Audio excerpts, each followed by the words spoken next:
Hello friends, ನಮಸ್ತೆ. Welcome back to the channel. ಇವತ್ತಿನ recipe carrot halwa. Special ಅಂತ ಏನಿಲ್ಲ, ಎಲ್ಲರೂ ಮಾಡೋವಂಥ ರೆಸಿಪಿನೇ. ಕ್ವಿಕ್ ವರ್ಷನ್ ಅಂತಲೂ ಅಲ್ಲ. ಟ್ರೆಡಿಷ್ನಲಿ ಹೇಗೆ ಕ್ಯಾರೆಟ್ ಹಲ್ವಾ ಎಲ್ಲ ಮುಂಚೆ ಮಾಡ್ತಾಯಿದ್ರು, ನಾನು ಆ ಥರ ಮಾಡಿದ್ದೀನಿ. ಟೇಸ್ಟ್ ಮಾತ್ರ ತುಂಬ ಅಲ್ಟಿಮೇಟ್ ಆಗಿರುತ್ತೆ. ಸ್ವಲ್ಪ ಕಷ್ಟಪಡಬೇಕು, ಸ್ವಲ್ಪ ಎಫರ್ಟ್ ಹಾಕಬೇಕು ಅನ್ನೋದು ಬಿಟ್ಟರೆ, ನಾವು ಎಫರ್ಟ್ ಹಾಕಿದ್ದಕ್ಕೂ ಸ್ಯಾಟಿಸ್ಫೈಯಿಂಗ್ ಆಗಿರುತ್ತೆ ನಿಮಗೆ ಲೇಟ್ರ್ ಆನ್ ಸಿಗೋವಂಥ ರಿಸಲ್ಟು. ಸೊ ಇವತ್ತಿನ ರೆಸಿಪಿನ ನಾವು ಸ್ಟಾರ್ಟ್ ಮಾಡೋಣ. ಫಸ್ಟು ಏನೇನು ಬೇಕು ಅಂತ ನೋಡ್ಕೊಳ್ಳೋಣ. ನಾನಿಲ್ಲಿ ಸುಮಾರು 1 kg ಕ್ಯಾರೆಟು ತುರಿಜಿಟ್ಕೊಂಡಿದ್ದೀನಿ. ಮತ್ತು ಇಲ್ಲಿ ಡ್ರೈ ಫ್ರೂಟ್ಸ್ ತೊಗೊಂಡಿದ್ದೀನಿ.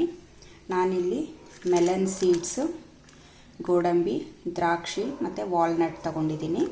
ನಿಮಗೆ ಏನು ಇಷ್ಟನೋ ನೀವು ಆ ಡ್ರೈ ಫ್ರೂಟ್ಸ್ನ ಯೂಸ್ ಮಾಡ್ಬೋದು. ಕ್ವಾಂಟಿಟಿ ಕೂಡ ಅಷ್ಟೇ, ಡ್ರೈ ಫ್ರೂಟ್ಸು ಕಮ್ಮಿ ಜಾಸ್ತಿ ನಿಮ್ಗೆ ಇಷ್ಟ ಬಂದಂಗೆ ನೀವು ಅದನ್ನು ವೇರಿ ಮಾಡ್ಕೊಬೋದು. ಮತ್ತಿಲ್ಲಿ ತುಪ್ಪ ಸುಮಾರು ನಾನು 250 ml ಅಷ್ಟು ತುಪ್ಪ ತೊಗೊಂಡಿದ್ದೀನಿ. ಯೂಶಲಿ ಇನ್ನೂ ಜಾಸ್ತಿ ಬೇಕಾಗತ್ತೆ, ಸೊ ನೋಡಿ ಹಾಕ್ಕೊಳ್ಳೋಣ ಅಂತ ಸದ್ಯಕ್ಕೆ 250 ml ತೊಗೊಂಡಿದ್ದೀನಿ. ಮತ್ತು ಸಕ್ಕರೆನೂ ಅಷ್ಟೇ ಸುಮಾರು ನಿಮಗೆ 1 kg ಕ್ಯಾರೆಟ್ ಹಲ್ವಾಗೆ ಅರ್ಧಕ್ಕಿಂತ ಸ್ವಲ್ಪ 600 ಗ್ರಾಮ್ ಅಷ್ಟು ಬೇಕಾಗತ್ತೆ. ಆಲ್ರೆಡಿ ಕ್ಯಾರೆಟ್ ಸ್ವೀಟ್ ಇರೋದ್ರಿಂದ ಜಾಸ್ತಿ ಏನು ಹಿಡಿಸಲ್ಲ ಸಕ್ಕರೆ, ಬಟ್ 1 kgಗೆ ಅರ್ಧ kg ಅಂತೂ ಖಂಡಿತವಾಗ್ಲೂ ಬೇಕು. ಇವಾಗ ನೆಕ್ಸ್ಟು ನಾವೇನು ಮಾಡೋಣ ಅಂದರೆ, ಈಗ ನಾನು ಬಾಣಲಿನ ಸ್ಟವ್ ಮೇಲೆ ಇಡ್ತೀನಿ. ಸಾಧ್ಯ ಆದಷ್ಟು ಪಾತ್ರೆನ ನಾವು ಈ ಥರ ಹೆವಿ ಬಾಟಮ್ ಪ್ಯಾನ್ ಯೂಸ್ ಮಾಡಿದ್ರೆ ಒಳ್ಳೆಯದು, ತಳ ಹತ್ತಲ್ಲ. ಹಾಗಾಗಿ ಹೆವಿ ಬಾಟಮ್ ಪ್ಯಾನ್ನ ನಾನು ಇಟ್ಕೊಂಡಿದ್ದೀನಿ. ಸೊ ಇವಾಗ ಇದನ್ನು ಫ್ರೈ ಮಾಡ್ಕೊತಾ ಹೋಗೋಣ. ಇವಾಗ ನಾನು ಡೈರೆಕ್ಟಾಗಿ ಪ್ಯಾನ್ ಹಾಗೆ ಇಟ್ಟಿದ್ದೀನಿ. ಇದಕ್ಕೆ ತುಪ್ಪ ಏನೂ ನಾನು ಆ್ಯಡ್ ಮಾಡಿಲ್ಲ. ಫಸ್ಟು ಇದು ಕ್ಯಾರೆಟು ಸ್ವಲ್ಪ ನೀರೆಲ್ಲ ಹಿಂಗವರೆಗೂ ಹಾಗೇ ಫ್ರೈ ಮಾಡ್ಕೊಳ್ಳೋಣ. ಆಮೇಲೆ 1 ಟೀ ಸ್ಪೂನು 1 ಟೇಬಲ್ ಸ್ಪೂನಷ್ಟು ತುಪ್ಪ ಆ್ಯಡ್ ಮಾಡ್ತಾ ಹೋಗೋಣ. ಸೊ ಫಸ್ಟು ಕ್ಯಾರೆಟು ಹೀಗೇ ಫ್ರೈ ಮಾಡೋಣ. ಈ ಕ್ಯಾರೆಟ್ ಹಲ್ವಾ ಹಿಂದೆ ಒಂದು ಸಣ್ಣ ಕಥೆನೇ ಇದೆ ಅಂತ ಹೇಳ್ಬೋದು. ಏನು ಅಂತ ಅಂದರೆ, ನಮ್ಮದು ಅವಾಗ ಮದುವೆ ಫಿಕ್ಸ್ ಆಗಿತ್ತು. ನಂದು ಅನಿಲ್ ಅವರು ನನ್ನ ನೋಡೋಕ್ಕೆ ಬಂದಿದ್ರು for the first time. So ಆವಾಗ ನಾನು ಈ ಕ್ಯಾರೆಟ್ ಹಲ್ವಾ ಮಾಡಿದ್ದೆ. ಅವತ್ತು ಅವರಿಗೆ ಈ ಹಲ್ವಾ ತುಂಬ ಇಷ್ಟ ಆಗಿತ್ತು. ಅದಾದಮೇಲೆ ನಾನು ಎವ್ರಿ ಇಯರ್ ನಮ್ಮ ಮ್ಯಾರೇಜ್ ಆ್ಯನಿವರ್ಸರಿ ದಿನ ನಾನು ಕ್ಯಾರೆಟ್ ಹಲ್ವಾ ಮಿಸ್ ಮಾಡೇ ಮಾಡ್ತೀನಿ.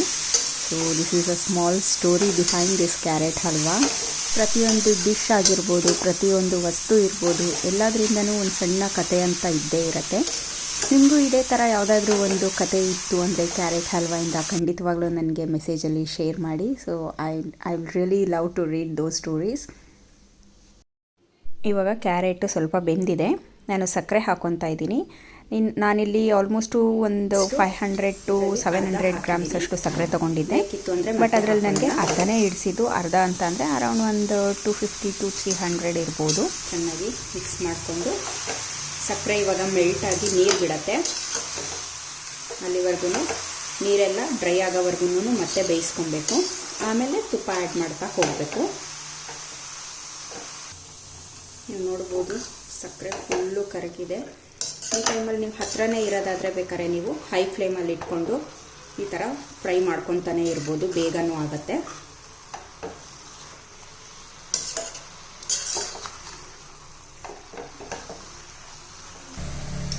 ಇವಾಗ ಈ ಕಡೆ ಬೇಯೋವರೆಗೂ ನಾವು ಡ್ರೈ ಫ್ರೂಟ್ಸ್ನೆಲ್ಲ ಈ ಥರ ತಿನ್ ಸ್ಲೈಸಸ್ ಆಗಾದ್ರೂ ಮಾಡ್ಕೊಬೋದು.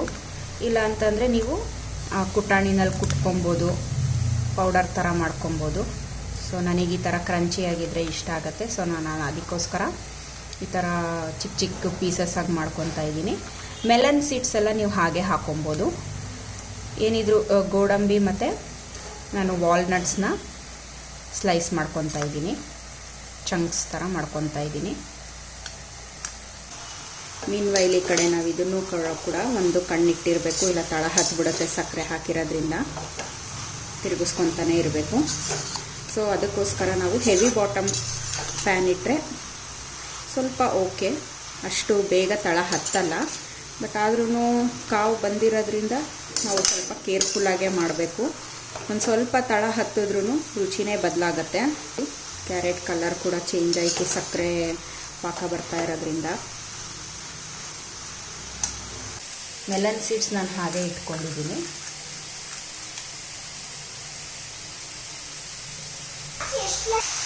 ನೀವು ಬೇಕಾದ್ರೆ ಕ್ಯಾರೆಟ್ ಬೇಯಿಸೋವಾಗ ಹಾಲು ಕೂಡ ಯೂಸ್ ಮಾಡ್ಬೋದು.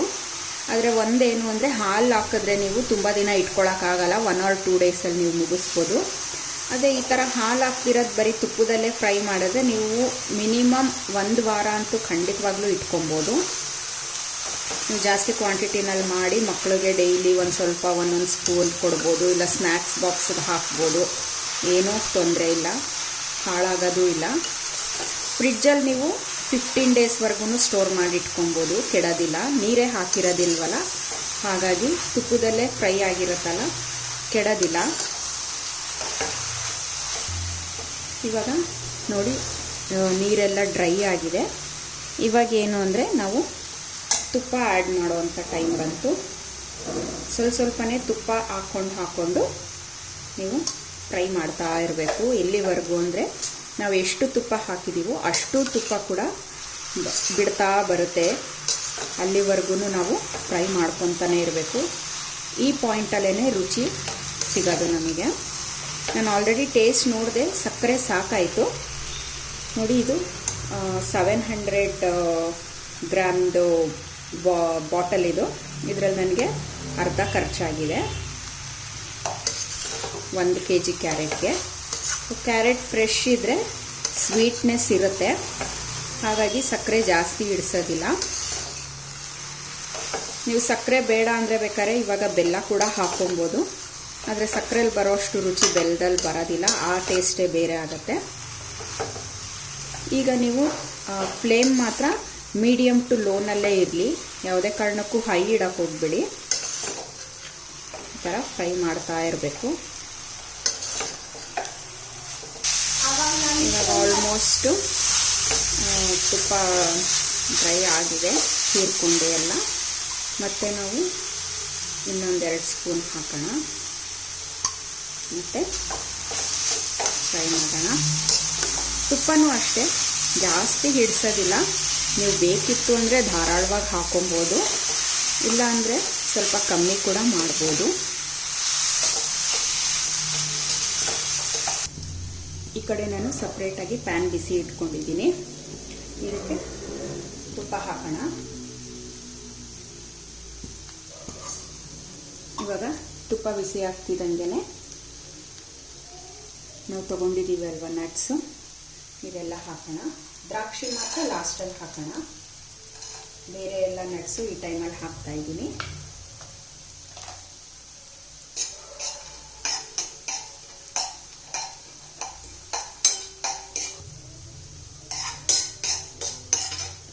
ಬಣ್ಣ ಬದಲಾಗ್ತಾ ಇದೆ ಗೋಡಂಬಿ ಎಲ್ಲ. ಈ ಸ್ಟೇಜಲ್ಲಿ ನಾವು ದ್ರಾಕ್ಷಿ ಕೂಡ ಹಾಕೊಂಡ್ಬಿಡೋಣ.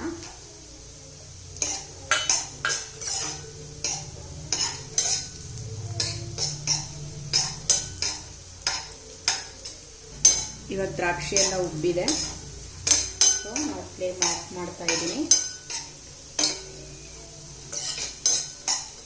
ಇವಾಗ ಇದನ್ನು ಟ್ರಾನ್ಸ್ಫರ್ ಮಾಡ್ಕೊಳ್ಳೋಣ.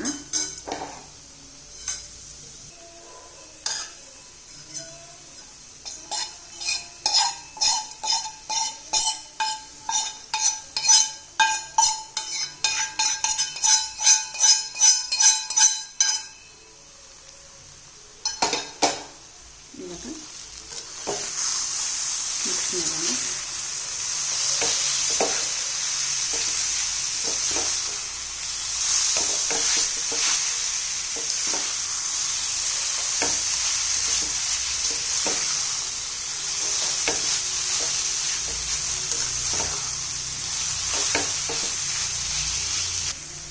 ಸೊ ಇವಾಗ ಆಲ್ಮೋಸ್ಟು ರೆಡಿ ಆಗ್ತಾ ಬಂದಿದೆ ಕ್ಯಾರೆಟ್ ಹಲ್ವಾ. ನೀವು ನೋಡ್ಬೋದು ಕ್ಯಾರೆಟ್ ಫುಲ್ಲು ಟ್ರಾನ್ಸ್ಲೂಸೆಂಟ್ ಆಗಿದೆ.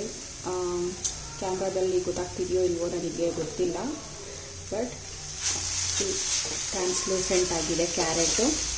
This is the stage halwa ready ಇದೆ ಅಂದ್ಬಿಟ್ಟು. ಮತ್ತು ಎಣ್ಣೆ ಕೂಡ ಅಷ್ಟೇ ಬಿಡ್ತಾ ಬಂದಿದೆ, ನೀವು ನೋಡ್ಬೋದು. ಸೊ ನನಗೆ 250 ಗ್ರಾಮ್ಸಲ್ಲಿ ಅರೌಂಡ್ 150 ಅಷ್ಟು ಖಾಲಿ ಆಗಿರ್ಬೋದು ಅಂತ ಅಂದ್ಕೊಂಡಿದ್ದೀನಿ. ಇನ್ನು ಅರ್ಧದಷ್ಟು ಹಾಗೇ ಇದೆ. ತುಪ್ಪನೂ ಅಷ್ಟೇ ಜಾಸ್ತಿ ಹಿಡಿಸಿಲ್ಲ, ನಾನೊಂದು ಅಂದಾಜು ಲೆಕ್ಕ ಹೇಳಿದ್ದೆ ಅಷ್ಟೇ. ನೀವು ಇನ್ನೂ ಇದನ್ನು ರೋಸ್ಟ್ ಮಾಡಬೇಕು ಅಂದರೆ ಮಾಡ್ಕೊಬೋದು. ನೋಡಿ ತುಂಬ ಚೆನ್ನಾಗಿ ಬಂದಿದೆ ಕಲರು. ಸೊ ನಾನು ಏನಿಲ್ಲ ಕಲರ್ ಯಾವ ಕಲರು ಯೂಸ್ ಮಾಡಿಲ್ಲ, ಫುಡ್ ಕಲರ್ ಆಗಿರ್ಬೋದು ಅಥವಾ ಕೇಸರಿ ಆಗಿರ್ಬೋದು ಏನೂ ಯೂಸ್ ಮಾಡಿಲ್ಲ. ಕ್ಯಾರೆಟ್ ಏನು ಕಲರ್ ಇತ್ತು ಅದೇ ಕಲರೇನೆ, ಅದೇನೇ ತುಂಬ ಚೆನ್ನಾಗಿ ಕಲರ್ ಬಂದಿದೆ ನೋಡಿ.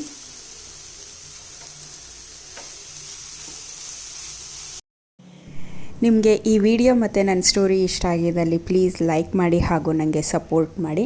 ಇದೇ ಥರ ಈಸಿ ಆ್ಯಂಡ್ ಇಂಟ್ರೆಸ್ಟಿಂಗ್ ರೆಸಿಪೀಸ್ಗೋಸ್ಕರ ನನ್ನ ಚಾನಲ್ಗೆ ಸಬ್ಸ್ಕ್ರೈಬ್ ಮಾಡಿ. Thank you for watching. Bye.